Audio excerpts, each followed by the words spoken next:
This week's parasha is Parashat Tetze. And in this week's parasha, we have over 10% of all of the mitzvot, all of the commandments in the entire Torah, they come into this week's parasha. Towards the end of the parasha, the Torah commands us a very interesting commandment. It says, Zechor et asher asa lecha Amalek. It says, remember what Amalek did to you as you were leaving Egypt. What is this commandment? Why is Hashem commanding us to remember specifically our enemy Amalek, what they did to us?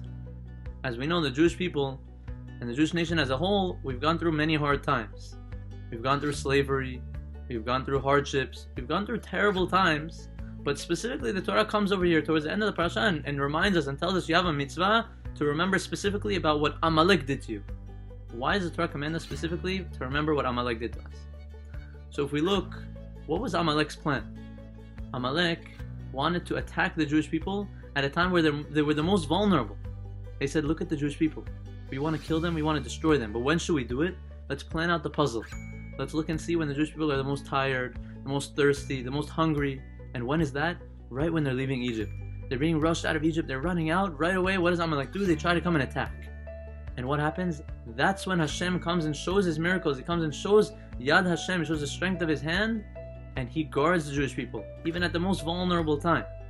The Torah is coming and commanding us at a time, He's commanding us to remember what Amalek did to us. Why? Because it's the biggest type of miracle.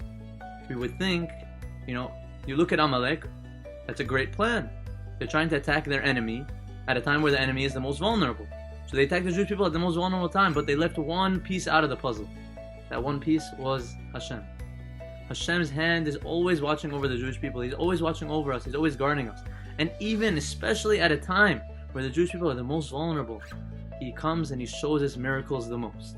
And that's why Hashem comes towards the end of the parasha and commands us to remember what Amalek did to us, specifically Amalek. Why?